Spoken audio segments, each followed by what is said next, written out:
দুপুরবেলা আমরা রেডি হয়ে বেরিয়ে পড়লাম আজকে মায়াপুরের আমাদের প্রথম দিন। চলো প্রথম দিনের জার্নিটা আজকে তোমাদের শেয়ার করি। আর এই ছিল আমাদের প্রথম দিনে মায়াপুরের শ্রুতি ভবন, যেখানে আমরা রুম নিয়েছি। আর এটি হলো শিল প্রভুপাতের সমাধি মন্দির। আর এই হলো বিশ্বের সবচেয়ে বড় মন্দির, সেটি হলো চন্দ্রোদয় মন্দির। জানো বন্ধুরা, এখনো কিন্তু এই মন্দিরের কনস্ট্রাকশনের কাজ চলছে। শুনলাম 2027 সালে নাকি মন্দিরটি স্টার্ট হবে। এবার আমরা চলে এলাম গদা ভবনে খাবার কুপন কাটার সেই কাউন্টারটি। সেই লাঞ্চের কুপনটি ছিল 80 টাকা, আর ডিনারের কুপন হয় 50 টাকা। তারপর আমরা এন্টার করলাম গদা ভবনে। আর কোথায় খাওয়া হয় সেই জায়গাটাও কিন্তু আমরা খুঁজে বের করে ফেলেছি। আর সামনে পার্কটাও কিন্তু বেশ সুন্দর। তারপর আমরা জুতো রাখার কাউন্টারে জুতো রেখে খালি পায়ে আমরা একটু একটু করে এগিয়ে গেলাম। তারপর আমরা ফাইনালি সবাই মিলে খেতে বসেই পড়লাম। আর জানো বন্ধুরা, খাবার কিন্তু দারুণ সুস্বাদু ছিল। প্রথমে বেশ সুস্বাদু পায়েস দিয়েছিল, তারপর মুচমুচে ভাজা ছিল, একটা রুটি ছিল, ভাত, ডাল, ফুলকপি, সবজি আর একটা পনির তরকারিও ছিল। তোমরা চাইলে কিন্তু এই খাবার যত খুশি নিয়ে খেতে পারো, কিন্তু মনে রাখতে হবে খাওয়ার জন্য অপচয় না। তারপর আমরা হ্যান্ড ওয়াশিং করে আশপাশটা ঘুরে নিলাম আর দেখলাম কি সুন্দর সুন্দর ফটোগুলো ছিল রাধা গোবিন্দ। তারপর আমি বাইরে গিয়ে বেশ সুন্দর করে একজনের কাছ থেকে তিলক পরে নিলাম। আর জানো বন্ধুরা, সেদিন অনেক দিন পর কিন্তু আকাশটা পরিষ্কার হয়েছিল আর বেশ ঝলমলে রোদও উঠেছে। তাই সেই সুন্দর ওয়েদারটিকে উপভোগ করে আমরা অনেক রকম ফটোশুটও করে ফেলেছি। আর এই বিশ্বের বড় চন্দ্রোদয় টেম্পলটি কিন্তু 350 ফুট,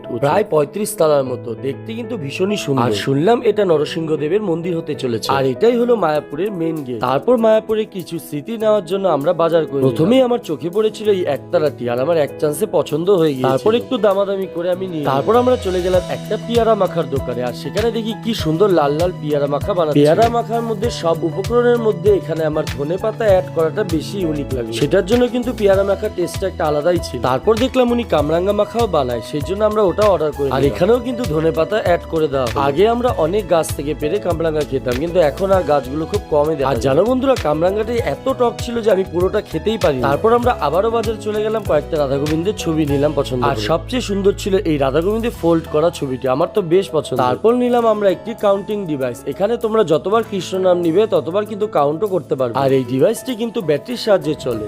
তারপর আমরা সবাই মিলে টোটো রিজার্ভ করে নিলাম, কারণ মায়াপুরের আউটসাইড কিছু কিছু জায়গা আছে যেগুলো আমাদের ঘোরা বাকি। তারপর টোটোওয়ালা ইনস্ট্রাকশন অনুযায়ী আমরা কিছু কিছু টেম্পল একেবারে ঘুরে নিলাম, কারণ আমরা তো আর জানি না যে আর কি কি ঘোরার জায়গা আছে। 6-7টা জায়গা আমরা ঘুরে নিলাম। কিছু কিছু জায়গায় কিন্তু ক্যামেরা এলাও, আবার কিছু কিছু জায়গায় ক্যামেরা একেবারেই এলাও করে। আর এই মন্দিরটি গাঁদা ফুলের বাগানটি কিন্তু বেশ সুন্দর। আরো বিভিন্ন রকমেরও ফুল ছিল, কিন্তু আমি সব ভিডিও তুলিনি। তারপর আমরা চলে গেলাম শ্যামকুণ্ডতে। আর শ্যামকুণ্ডের জলটি এতটাই স্বচ্ছ ছিল যে ভিতরে বড় বড় মাছগুলো দেখা যাচ্ছে। তারপর আমরা ওখানে একটা দোকানে চলে গেলাম, আর কত সুন্দর তুলসীর মালাগুলো ছিল। তারপর আমি একটা পছন্দ করে নিয়ে নিলাম। আর বন্ধুরা, আমি কিন্তু গোপালের জন্য মুকুটটি এই দোকান থেকেই নিয়েছি। তারপর আমরা সন্ধ্যা আরতি দেখে আশপাশটা একটু ঘুরে নিলাম। আজকের মতো ভিডিওটি এখানেই শেষ করলাম। আবার দেখা হচ্ছে তোমাদের সাথে মায়াপুরের ডে 2 এর ভিডিও নিয়ে।